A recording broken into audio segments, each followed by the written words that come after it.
গাজীপুর চৌরাস্তা যুবলীগের নেতা রাসেল সরকার কি বক্তব্য দিলেন? সাধারণ ছাত্রছাত্রীরা আন্দোলন করেছে, আমরা আমাদের সন্তান তুল্য ছাত্র দেখে, আমাদের সন্তান তুল্য দেখে আমরা তাদেরকে কোনো প্রতিহত করি নাই। আমরা ছাত্ররা আমাদের সন্তানের মতো না, আর তো আমাদের সন্তানের মতো, আমার ভাইয়ের মতো, আমার বোনের মতো। তাদের বিরুদ্ধে কি আমরা লাঠি ধরবো? তাদের বিরুদ্ধে আমরা লাঠি ধরতে পারি না বলেই আমরা সেদিন নিশ্চুপ ছিলাম।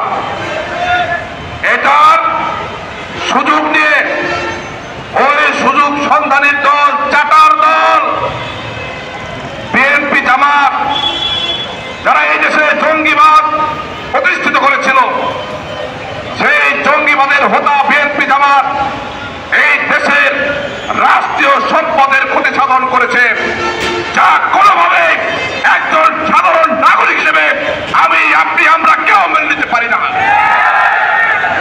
আমরা আজকের এই সভা থেকে বলতে চাই, গাজীপুরে যারা বাস করেন, বিএনপি জামাতের আদর্শ যারা ধারণ করেন, সেই সমস্ত ভাইদের উদ্দেশ্যে বলতে চাই, ছাত্রদের আন্দোলন শেষ হয়ে গিয়েছে। ছাত্ররা যা চেয়েছিল তার চাইতে বেশি দিয়েছে জননেত্রী শেখ হাসিনা সরকার। তাই আপনাদের উদ্দেশ্যে বলতে চাই, এখন আর গোলাপানিতে মাছ শিকার করার চেষ্টা করেন না। আপনারা বের হন নাই, আমরা দেখেছি অনেকেই। আপনারা আড়ালে থেকে, বাউন্ডারির আড়ালে থেকে, অন্য এলাকা থেকে আনা জামাতের নেতাদেরকে, জামাতের কর্মীদেরকে রাজপথে নামিয়ে দিয়ে আপনারা ধ্বংসযজ্ঞ চালিয়েছেন, সেটাও কিন্তু আমরা লক্ষ্য করেছি। সুতরাং ভাইয়েরা, যত চালাকি করেন না কেন, কোন চালাকি করে আপনারা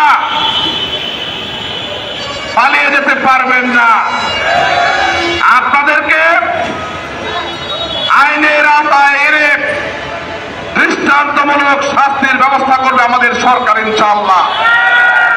আর আমরা যুবলীগ, আমরা স্পষ্টভাবে বলতে চাই, আমরা রাষ্ট্রনায়ক শেখ হাসিনার ভেনগার সংগঠন, রাষ্ট্রনায়ক শেখ হাসিনার চলার পথকে মসৃণ করাই আমাদের কাজ। যদি কেউ কাটা পেছাতে আসেন, যদি কেউ পাথর ফেলতে আসেন, কঙ্কর পেছাতে চেষ্টা করেন শেখ হাসিনার চলার পথে, আমরা সেই কঙ্কর উপরে ফেলে দেব, সেই কাটা আমরা উপরে ফেলে দেব ইনশাআল্লাহ। আমরা যুবলীগ রাজপথে অতীতে যেমনই ভাবে পরীক্ষা দিয়েছি, আগামী দিনেও ইনশাআল্লাহ এই গাজীপুর মহানগরের যুবলীগের প্রত্যেকটা ওয়ার্ডের নেতাকর্মী, থানার নেতাকর্মী, মহানগরের নেতাকর্মী, আমরা পরীক্ষা দেওয়ার জন্য প্রস্তুত রয়েছি ইনশাআল্লাহ। কি আমরা প্রস্তুত রয়েছি না? আমরা প্রস্তুত রয়েছি। সুতরাং গাজীপুরকে অশান্ত করার চেষ্টা করলে দাঁত ভাঙা জবাব আপনাদেরকে দেওয়া হবে, এর কোন বিকল্প পথ আর খোলা থাকবে না।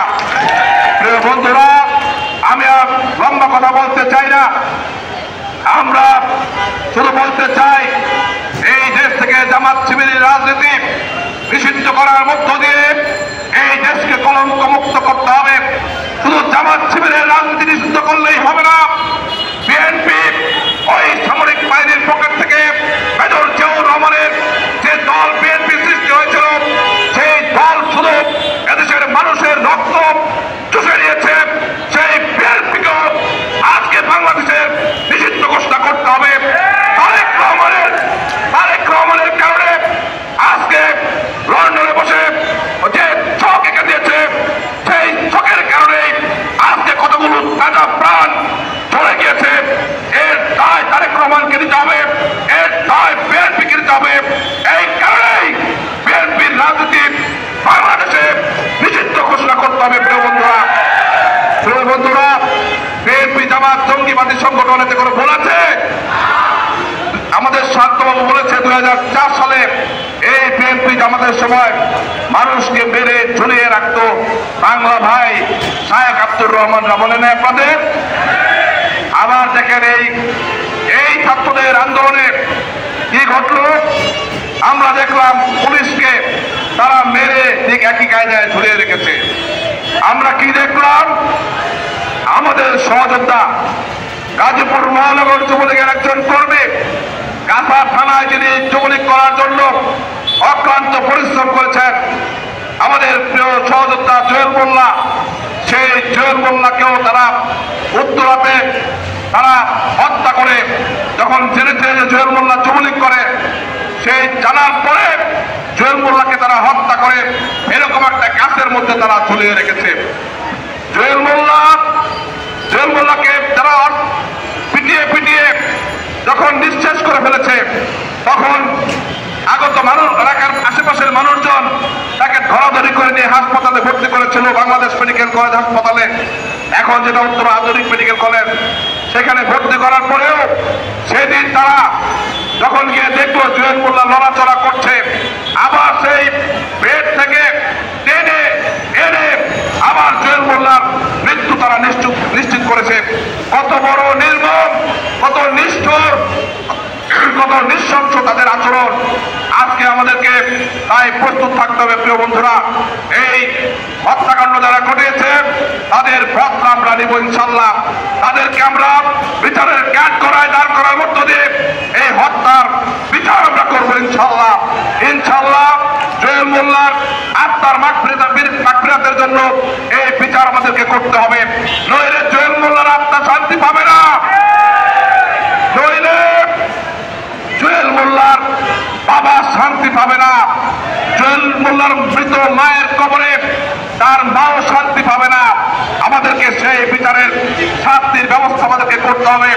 তাই আপনাদের কাছে আমি বলবো, আজকে থেকে আমরা হাতে হাত রেখে, কাঁধে কাঁধ রেখে, আমার সাথে আপনার যদি কোনো সমস্যাও থাকে ব্যক্তিগত, বলে গিয়ে আজকে যারা বঙ্গবন্ধুর আদর্শ ধারণ করি, আমরা একে অপরের ভাই, আমাদের মধ্যে আজকে থেকে কোনো সমস্যা নাই। আমাদের সাথে সমস্যা আছে কার? যারা বিএনপি জামাত করে, যারা স্বাধীনতার পক্ষের শক্তি না, যারা স্বাধীনতার বিপক্ষের শক্তি, ওই বিএনপি জামাতের সাথে আমাদের সমস্যা আছে। সুতরাং আমরা যারা আওয়ামী লীগ করে বঙ্গবন্ধুর আদর্শ ধারণ করি, আমরা হাতে হাত রেখে আমরা ঐক্যবদ্ধ হয়ে আমরা ওদেরকে প্রতিহত করবো না ইনশাল্লাহ। এটাই হোক আজকে আমাদের প্রত্যয়। সেই প্রত্যয় ব্যক্ত করে সবাইকে আজকের আমাদের এই সমাবেশে অংশগ্রহণ করার জন্য মহানগর যুবলীগের পক্ষ থেকে ধন্যবাদ, কৃতজ্ঞতা জানিয়ে আগামী দিনে শেখ হাসিনা যে নির্দেশনা দেবেন, সেই নির্দেশনা অনুযায়ী যুবলীগ যে নির্দেশনা দেবে, সেই নির্দেশনা পাওয়ার সাথে সাথে সবাইকে রাজপথে নেমে আসার উদাত্ত আহ্বান জানিয়ে আমার বক্তব্য এখানে শেষ করছি। জয় বাংলা, জয় বঙ্গবন্ধু। এবং আজকের এই সবাই এখানে সমাপ্ত ঘোষণা করছি। আল্লাহ হাফেজ। আসসালামু আলাইকুম ওয়া রাহমাতুল্লাহি ওয়া বারাকাতুহু।